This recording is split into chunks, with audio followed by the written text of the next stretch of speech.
교육정보의 모든 것, 교육진담입니다. 안녕하세요, 교육진담입니다. 수요 독서 시간이 돌아왔습니다. 박수 대충 치는 것 봐. 힘드니까요. 저희가 지금 일요일날 녹화를 같이 합니다. 항상 입시 무엇이든 물어보세요랑 그 독서를 같이 하는데, 그러니까 일요일날 좀 밤 늦다 보니까 좀 힘든 모양입니다. 자, 세훈쌤, 오레스테이아 3부작? 예. 이 책 굉장히 지금 이름도 낯설어요? 맞아요. 낯선 분들이 꽤 많이 계실 거예요. 꽤 많은 게 아니라 이거 들어본 적이 없는 책 아니에요, 이 책? 그런가요? 아니, 그건 아닌데요. 내가 들어봤어요? 안 쓰고 들어봤어요, 이거? 이름이야 들어보죠. 자, 그래요. 청취자분들, 강력한 동질감을 저와 함께 느끼시는 거죠? 자, 청취자분들은 저와 굉장히 강렬한 동질감을 느끼실 겁니다. 자, 이 책에 대해서 한번 말씀 부탁드릴게요. 일단은 서울대 추천도서에 속해 있는 책이고요.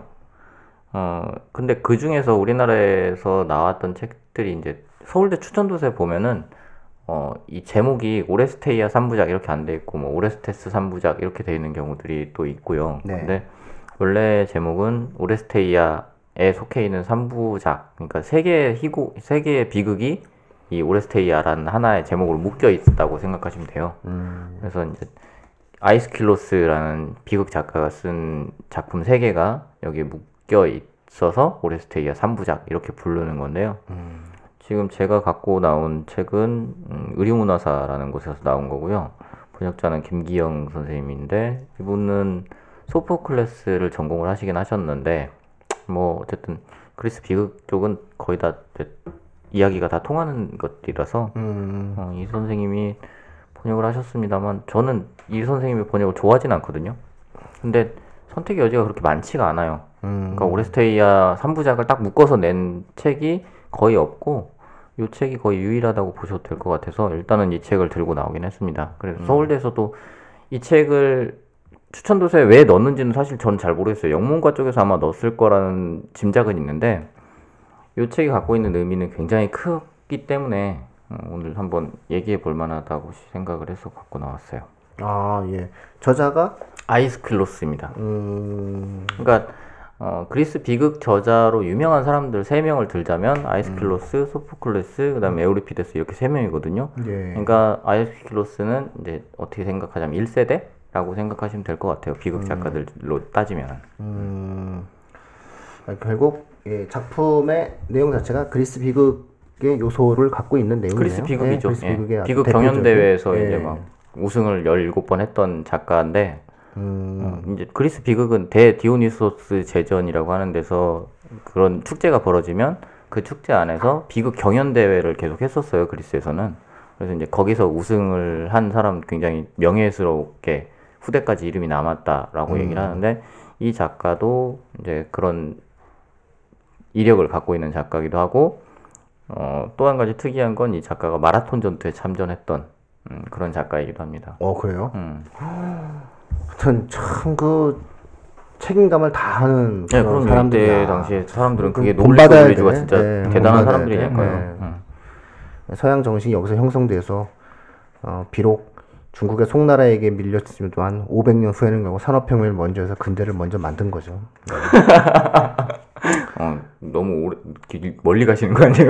진짜. 저는 솔직히 말을 하면은 나중에 제가 그 시간이 여유로우면은 도대체가 왜 동양이 산업혁명을 먼저 못했나, 이 부분에 대해서 한번 고민을 한번 해볼 거예요.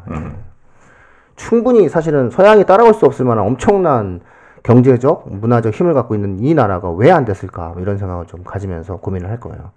사람이 1억 명씩이나 있는데 왜 못한 거야, 걔네는, 이러면서. 자, 이 내용에 대해서 한번 설명 좀 부탁드릴게요. 청취자분들도 좀 궁금해하실 것 같은데. 이 오레스테이아 3부작은 왜 이게 사실 우리나라에서도 유명하긴 한데 서양 쪽에서는 거의 필수 작품, 학생들이 대학에 들어가기 전에는 꼭 읽어야 되는 필수 작품 중에 하나라고 생각하셔도 돼요. 그러니까 다른 것 때문에 그런 게 아니라 가장 유명한 거는 그 마지막 장면에서, 그러니까 세 개의 작품이 어떤 게 있냐면, 기본 아가멤논이라는 작품. 그러니까 많이들 아가멤논이라는 이름은 많이 들어보셨잖아요. 예. 아가멤논이라는 작품이 있고 그다음에 제주를 바치는 여인들, 그다음 자비로운 여신들 이렇게 세 개의 작품이 묶여 있거든요. 이 자비로운 여신들 마지막 장면에서 어떤 게 나오냐면 이 주인공 오레스테스의 재판 장면이 나와요. 그러면서 이제 재판에서 서로 이렇게 변론하고 그 다음에 마지막에 투표를 해가지고 투표를 해서 무죄 판결이 나는 장면까지가 나와 있거든요. 그러니까 이게 그 전까지는 이런 식의 구체적인 내용들이 나와 있는 책들이 거의 없었다고 보셔도 돼요. 그러니까 어떤 사람이 재판에 처해지고 그 재판 안에서 배심원들의 판결에 의해서 이게 가부 동수예요. 그러니까 한쪽 반대 찬성 쪽에서 그러니까 피고인 쪽에서 승소 이게 아니고 동수가 됐는데 그 동수를 그렇다면 이건 무죄로 인정하자 이렇게 얘기하고 있는 거기 때문에 이게 사실은 서양 정신에서 보자면 무죄 추정의 원칙으로 연결되는 고리를 갖고 있어서 굉장히 중요한 작품, 특히나 법 쪽에 있는 사람들의 입장에서는 굉장히 중요한 작품이라고 보실 수 있어요. 결정되지 않은 것은 뭐 무죄로 봐야 되지 않냐 이렇게 이야기될 수 있겠죠. 그리고 이제 이 책을 말씀을 드리자면은 기본적인 줄거리는 그거예요. 그 일리아스 오디세이아는 이제 많이들 들어보셨을 텐데 이렇게 얘기하면 또 안 들어봤다고 또 뭐라고 할 것 같아요. 그건 많이 들어봤다 치고요. 제가 왜 우리가 또 너무 어려우면 청취자분들이 힘들어해요. 우리가 트로이 전쟁 있잖아요. 트로이 전쟁. 트로이 전쟁이라고 얘기하는 거 있잖아요. 그 트로이 전쟁 저는 이제 트로이아 전쟁이라고 막 부르는 게 맞다고는 여기서 다시 한번 말씀드립니다만 트로이아 전쟁을 나가기 직전에 그리스 군대가 모여서 그러니까 지금의 터키 북부 지형 위쪽 지역이죠. 그쪽으로 이제 트로이아를 원정하러 가기 직전에 이 아가멤논이 사냥에 나갔다가 활을 막 쏘는데 이 애들이 막 뒤에서 막 와 진짜 잘 쏜다 이러면서 아르테미스 그러니까 사냥의 여신보다도 잘 쏘는 거 아니냐 이렇게 막 얘기를 했단 말이에요. 그러니까 아르테미스가 열받았어요. 그래서 전쟁에 딱 나갈 때 풍랑을 일으켜가지고 배가 출발을 못하게 해놓은 거예요. 그래서 이제 신탁을 받아보니까 아르테미스가 화났다던데 그러면 아르테미스의 화를 좀 가라앉혀야지. 어떻게 하면 돼? 그랬더니 딸을 바쳐라. 유명한 딜레마죠. 딸을 바쳐라. 그랬더니 이 아가멤논이 진짜 바쳤어. 바치죠. 이피게네이아라고 하는 딸을 이제 제물로 바칩니다. 제물로 바쳤는데 다행히도 이제 이 목을 딱 내리치는 순간에 아르테미스가 그 소녀를 양으로 뒷바퀴 이렇게 사슴이죠, 사슴. 사슴이면 양이야? 염소인가? 사슴으로 알고 있는데. 뭐 어쨌든 누구든 바뀌었겠지 뭐. 뭘로 바뀌었어? 하여튼 동물로 바뀐 거죠. 여자인데 사슴으로 바꾸는 게 좀 아름답지 않겠어요? 이거 편견입니다. 어쨌든 바꿔놓고 하얀색 사슴으로 바꾸는. 신화에서는 이제 변형 메타모포시가 이렇게 하죠. 바꿔놓고 이 아이는 자기의 이제 몸종으로 쓰잖아요. 그렇게 된 이후에 아가멤논이 원정을 갔다 돌아오. 염소는 좀 그렇다. 그렇죠. 그렇죠. 우리 왜 염소? 아니 우리 생각이나 그렇지 또 그땐 다른. 어쨌든 이게 끝이 않겠습니다. 희생양의 원래 형태는 염소였대요. 염소잖아요. 근데 어쨌든 트로이아 원정을 가서 10년의 전쟁을 거치고 난 후에 돌아왔을 때 이 아가멤논의 부인이었던 클리타임 네스트라라고도 하고 클리타임 메스트라라고도 해요. 그 N 발음이 약간 유음화되는 게 있어서. 그래서 이 클리타임 메스트라가 자기의 정부였던 아이기스토스와 함께 짜고 아가멤논을 죽이죠. 근데 이제 이 신화마다 조금씩 차이는 있어요, 이거는. 근데 거기서 아이기스토스가 죽였으니까, 그러면 아이기스토스랑 클리타임 메스트라랑 같이 짜고 죽였으니까 아들이었던 오레스테스가 아니 어떻게 아버지를 죽일 수 있느냐, 아버지에 대한 복수를 해야겠다 라고 맘먹고 나섰는데 복수를 할 상대가 어머니예요. 문제가 여기서 발생하는 게 아버지에 대한 복수를 하지 않았다고 해서 친족에 대한 복수를 하지 않았으니까 복수의 여신이 쫓아다닐 거거든요. 이 복수의 여신들은 죽을 때까지 쫓아다니는 여신들로 유명한 여신들이에요.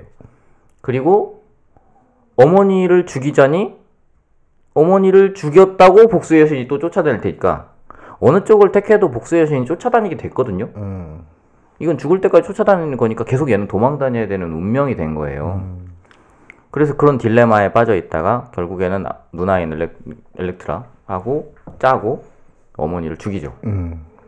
그러고 나니까 이제 실제로 사건에서는 뭐 그 클리타 메스트라의 친척들이 얘를 실제로 고발을 했다고 그래요. 네. 근데 이제 어쨌든 복수의 여신들에 의해서 쫓겨다니다가 아테나 여신이 이 오레스테스의 죄가 그렇다면 지금 이게 죄가 큰 거냐 아니면 우리가 이 죄를 무죄로 판결을 해줘야 될 거냐라는 것을 재판에 붙여서 그 안에서 이제 가부 동수가 나와서 무죄 선고를 받고 풀려나게 되는 장면이 마지막 장면이 그렇게 끝나게 되죠. 그게 이 세 개의 비극 안에 녹아져 있는 줄거리예요.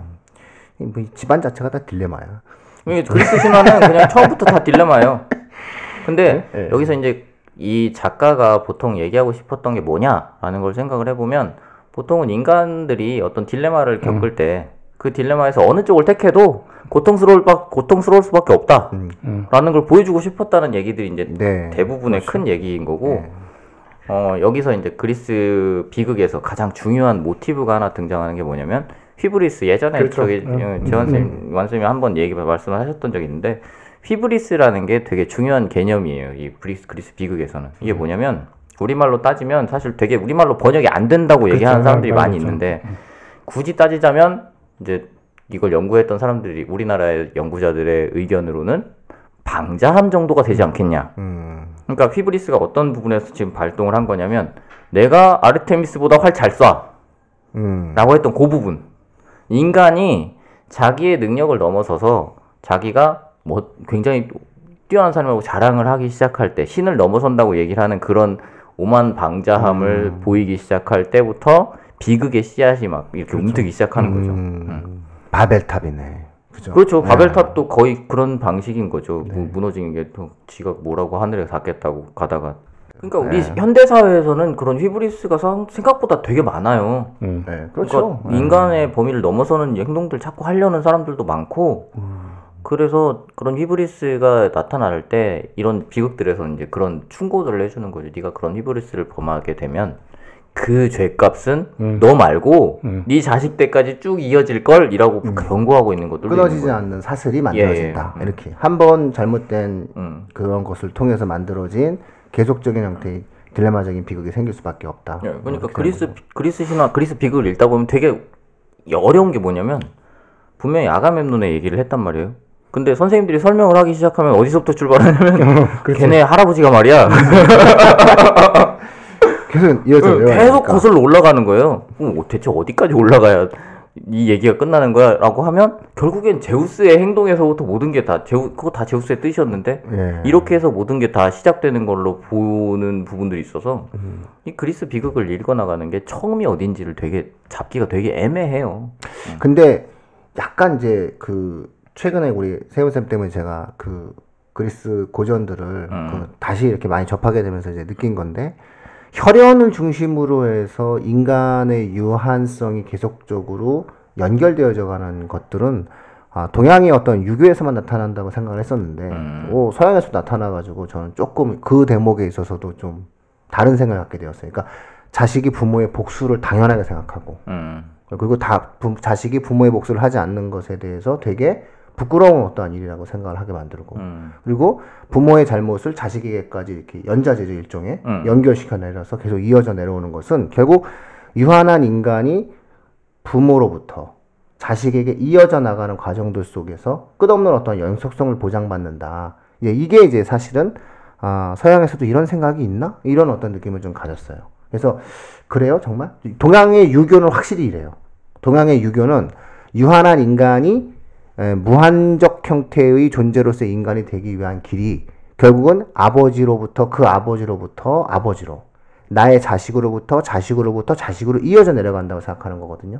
그래서 그것이 아들, 장자로부터 이어진다라고 해가지고 아들을 낳아야 된다 뭐 이렇게 얘기를 쭉 하면서 그래서 대가 끊긴다라고 하는 그런 개념으로 굉장히 이야기되는 부분이 내 아버지로부터 이어져 내려오는 이 가의 연속성. 그러니까 나는 일부분이라고 이제 이야기를 하는 거죠. 나는 잠시 이 세상에 나타난 것은 그 위에와 아래를 연결하는 사람이야 라고 하는 느낌으로써 이제 유교에서는 한 어떤 개인이 가라고 하는 공동체 속에서의 관계를 정립을 하는데 서양도 보면은 조금 그렇게 혈연적인 관계를 통해서 계속 이어져 내려오는 느낌들이 좀 많이 강해서 조금 당혹스러운 느낌이 있었는데 어떻게 생각해요? 이런 부분들은 어떤 거예요? 근데 그런 거는 그러니까 사회가 형성되는 지점에서는 어디서나 발생할 그렇죠. 수 있는 얘기인 것 같아요. 그러니까 좀 비슷한 얘기인데 이런 거 하다 보면은 이제 지역 뭐 동양은 동양끼리의 유사성, 서양은 네. 서양끼리의 유사성보다 어떤 면에서 보면 이런 거 이제 예전에 하시는 분들이 시대적인 유사성이 더 큰 경우가 있다라는 식이 있거든요. 그러니까 동서양의 문제보다는 시대 그 시대의 공통성이 아마 더 클 수도 있다는 저는 생각이 들어요. 가족주의 같은 경우는 아까 최 선생님 지금 말씀하신 것처럼 예. 그러니까 서양은 그게 훨씬 더 잘 드러나고 있는 인간의 유한성이라는 게 굉장히 잘 드러나고 있는 게 뭐가 있냐면 인간을 지칭할 때 모털이라고 부른단 말이에요. 그러니까 그렇죠. 얘는 그냥 기본적으로 죽는 애예요. 이름이 죽는 애야, 사람은. 그렇죠. 그러니까 여기서도 지금 인간 이제 신화들에서 인간을 지칭할 때는 항상 모르탈리스라고 그래서 얘는 원래 죽게 돼 있는 애라고 돼 있어요. 그래서 보통은 이제 그런 걸 옮길 때 필멸자 이렇게 보통은 옮기는 경우들이 있는데 신은 임모르탈리스라고 해서 죽지 않는 자가 되는 거죠. 그러니까 신은 계속해서 존재하는 자인데 인간은 그 긴 무한성 속에서 점 하나 딱 찍고 유한 끝 이렇게 되는 경우들이지만 그럼에도 불구하고 인간은 계속해서 이어져 내려가는 네, 것들은 자식으로. 분명히 있단 네. 말이에요. 그런 거를 이렇게 관찰하는 거는 그리스 문명뿐만 아니라 그쪽 그러니까 중국도 있고 그다음에 뭐 메소포타미아에서 발견된 뭐 이를테면 길가메시 서사시 같은 데서도 그런 얘기들은 분명히 나오고 있고 그래서 그건 정말로 시대적인 어떤 시대의 트렌드라고 해야 되나? 그렇죠. 그런 게 좀 있는 것 같아요. 그 시기가 되면 그 생각을 하게 된다라는 건데 그 서양 쪽은 그게 조금 더 동양 쪽보다 더 굳어진 건 있어요. 그러니까 동양에서는 물론 그것도 조금 유사하기는 한데 서양에서는 가부장의 역할이 굉장히 중요하거든요. 그러니까 우리가 생각하는 것, 동양 쪽에서 생각하는 그런 가부장의 역할하고 약간 다른데 서양은 재산권이라는 게 굉장히 일찍부터 발전을 하기 시작했기 때문에 가부장이 모든 재산권의 처분 권한을 갖고 있어요. 근데 문제가 뭐냐면 가족들이 다 재산인 거지. 그래서 재산이니까 죽여도 돼. 그리고 재산이라서 넘겨줘도 돼. 그게 아직까지 남아있는 게 예를 들어서 그 왜 결혼식장 요새는 이제 그렇지 않은데 딸 손을 잡고 아버지가 들어가서 딸 손을 이렇게 남편한테 넘겨주잖아요. 이게 수권이라 그래가지고 손을 넘겨준다. 내 재산을 너 가져가. 이렇게 되는 의미인데 우리 좋다고 그거 따라하고 있지. 그치. 영주부터 시작돼. 봉건 영주의 잔재. 예. 좋다고 그거 따라하고 있어요. 아니 뭐 유래가 그렇다고 해서 꼭 뭐 그럴 수는 없잖아요, 그렇죠? 그게 로마 시대에서부터 그쵸. 시작되는 좀 전통이에요. 넘겨받고 싶지 않아, 그죠? 로마 시대부터 시작된 전통인데 이제 그게 조금씩 없어지고 있는 거는 좋은 추세라고 생각을 하고 있고. 동시 입장. 예. 응? 동시 또 입장. 동시 입장 많이 하죠. 그리고 요새 줄에 없이 하잖아요. 그렇죠. 예, 요즘 줄에 없는데. 줄에서 하는 거 되게 힘들어요. 그렇죠. 줄에 없는데. 그리고 이제 다시 돌아와서 이 작품의 의의를 하나 더 말씀을 드릴 수 있는 게 어떤 게 있냐면 이게 처음에 시작되는 건 복수의 여신들이에요. 아까 복수의 여신들이 쫓아다닌다고 했었잖아요. 네. 근데 가부 동수가 돼서 얘가 무죄. 그랬더니 복수의 여신들이 할 일이 없어진 거야. 복수의 여신들이 갑자기 복수를 하려고 왔는데 얘가 무죄래. 그럼 우리는 어떻게 되는 거지? 그렇게 해서 복수의 여신들이 자비로운 여신들로 변해요. 그러니까 복수를 하려다가 와서 이제 자비를 베푸는 여신으로 변하게 훈훈해지네요. 훈훈하게 끝나는 이런 과정을 보면서 야, 이게 절차가 충분히 갖춰지게 되면 그 이후의 책임은 모든 사람들이 거기에 그냥 그 절차에 따라야 되는 거죠. 그러니까 어떤 사람이 야, 어떻게 왜 네 맘대로 해? 이렇게 하는 게 아니라 이건 특정한 절차에 따라서 이루어졌기 때문에 복수 여신들이라고 하더라도 더 이상 복수를 할 수 없는 거예요. 우리가 개인적인 복수, 야, 우리가 지금까지 쫓아다니는 게 얼만데 이걸 이대로 무죄로 봐야 이렇게 할 수 없게 된다는 점에서도 서양에서의 어떤 그런 절차적인 중요함이 거기서도 드러나고 있다는 것도 있죠. 그래서 이 오레스테이아 3부작은 우리나라에서는 사실 그렇게 많이 알려지지 아까 처음에 말씀드렸던 것처럼 많이 알려지지 않았는데 외국 쪽에서는, 그러니까 서양 쪽에서는 이게 그런 정신의 원류라고 생각을 해서 이거랑 그 다음에 지난번에 우리 초반에 했었던 소포클레스의 오이디푸스 왕 있잖아요. 그 오이디푸스 왕의 3부작 그런 것 것들을 이렇게 이것도 그것과 함께 서양 정신의 원류라고 생각하면서 굉장히 많이 공부들을 하고 있는 작품들이죠. 그러니까 오히려 이제 따끈따끈하게 이런 책을 좀 보게 되면은 좀 의미 있는 어떤 학생과 관심 있는 학생의 모습이 연출되겠네요. 네, 일단은 그러니까 저희는 이제 이거를 학생들한테 추천해 준 지가 꽤 됐어요. 그래서 이를테면 법에 관심이 있다든가 뭐 이런 학생들한테 되게 많이 추천을 해줘가지고 저는 좀 식상합니다. 근데 여기 또 너무 또 고전 느낌이야. 다 보면 학생들 보면은 다 고전이야. 그 제가 그 말씀 드렸잖아요. 그저 송파 안 간다니까. 조심하셔야 돼. 아니, 고전학 하시는 분일수록 그런 데도 가야 될 거 아니야. 좀 전에 얘기해놓고선 또 왜 그래. 그러다가. 아니야, 그런 데 가지 않고. 그러니까 이 아이스킬로스라는 작가가 소포클레스는 천재예요. 그러니까 알려지기를 천재로 알려져 있어요. 등장하자마자 혜성같이 등장해서 그 비극에서의 상을 꿰찬 그런 사람인데 이 사람은 거의 나이 40? 그때로 치면 40이 되게 많은 나이거든요. 죽을 나이죠. 죽을 나이죠. 거의 나이 40이 됐을 때 비극에서 처음으로 우승을 했어요. 그때 우승을 해서 한 17번 정도로 우승을 했는데 그러니까 오래 살았죠. 오래 산 것도 오래 산 거고 이 사람이 그 과정에서 썼던 비극이 약 70편에서 90편 가까이 된다고 얘기들을 해요. 그러니까 굉장히 많이 썼는데 현재 우리한테 남아있는 7편이 남아있습니다. 근데 많이 남아있는 편이에요. 그러네요. 네, 많이 남아있는 편이고 우리나라 향가는 얼마 안 남았어요. 그러니까 우리나라로 치면 우리나라는 진짜 많이 사라졌잖아요. 그러니까 얘들은 이게 지금 기원전이거든요. 네. 기원전 400년 이때쯤에 쓰여진 것들이 아직 7편 남아있고 에우리피데스 같은 경우는 뭐 30편 가까이 남아있는데 근데 우리나라는 왜 그렇게 이런 식의 작품들이 보존이 전혀 안 돼 있는 건지 저는 잘 모르겠어요. 그게 하도 전쟁이 많이 일어나서. 전쟁 때문에 전쟁도 전쟁인데 이제 딴 나라도 가 있고 그런 게 있잖아요. 얘네들은 일단은 딴 나라로 한번 가고 그랬잖아요. 그런 건 있지. 그러니까 거기서 이제 다시 재수입된 게 있는데 물론 우리나라는 이슬람 쪽으로 갔다가 이제 그게 다시 넘어왔던 것도 거잖아요. 우연히 그렇게 된 것도 있는데. 아니 3대목이 고려시대까지 있었어요. 3대 고려시대까지 있었는데 그게 이제 신라의 황룡사 구충목탑에 보관이 되고 있었는데 그게 불타서 그게 이제 그때 다 불탄. 그게 그러니까 이제 그것도 도서관이 이제 불탔는데 예를 들면 이제 중국이나 일본 같은 데 좀 수입해서 가지고 있으면 나중에 다시 조금 못 돌려받았겠지. 그렇지. 우리 거 가겠겠지. 우리도 저기 중국 고대 동전 제일 많이 갖고 있어요. 우리나라가. 예.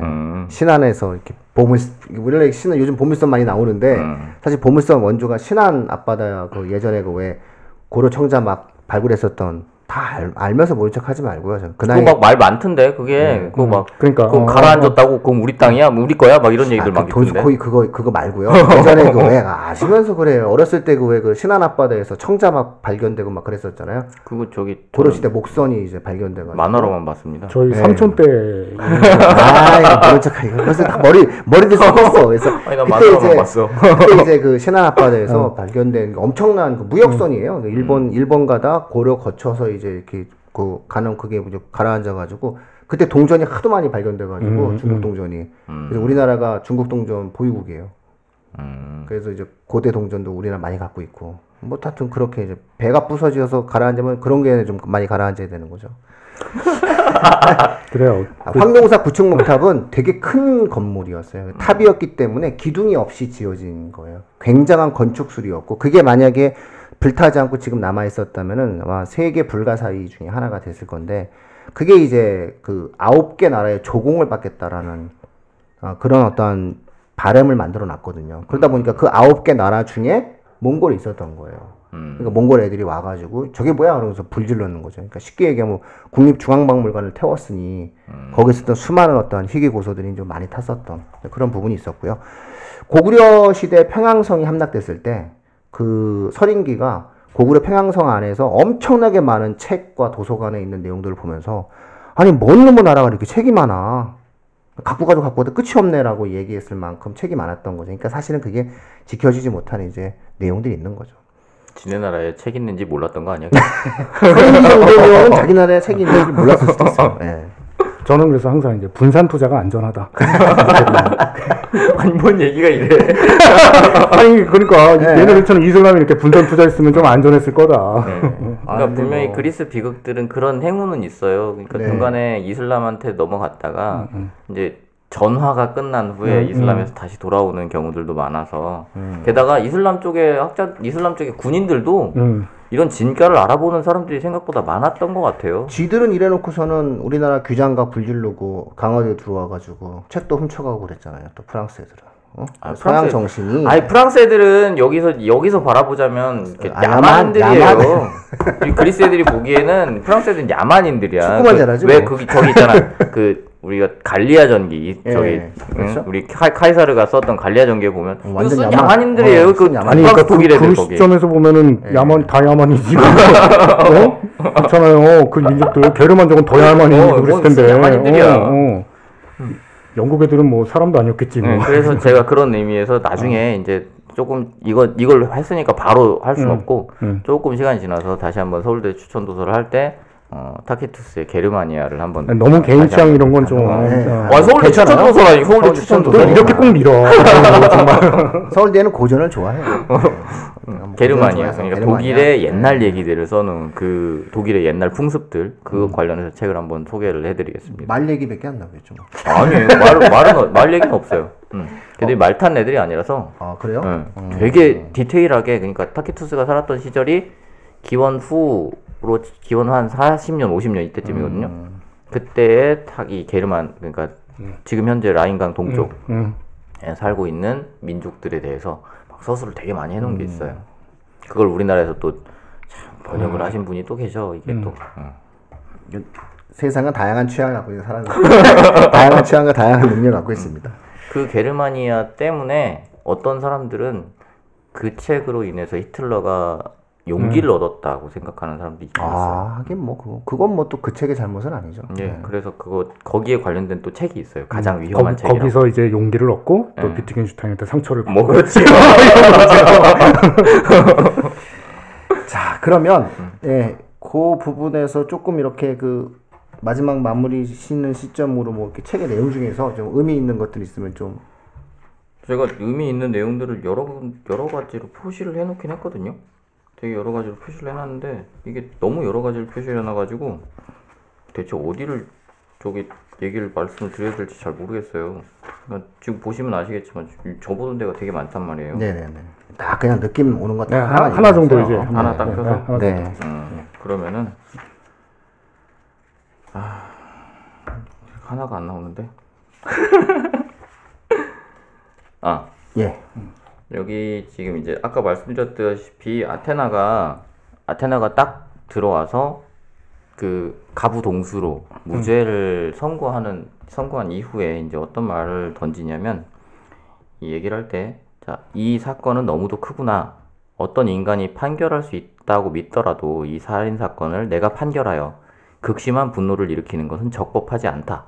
특히 그대는 정화되어 무해한 탄원자로 관습에 따라 모든 요건을 갖추고 내 신전에 왔으나 이자들의 임무가 엄연하니 물러나게 할 수 없지. 여기서 말하는 이자들은 이제 복수 여신들인 거죠.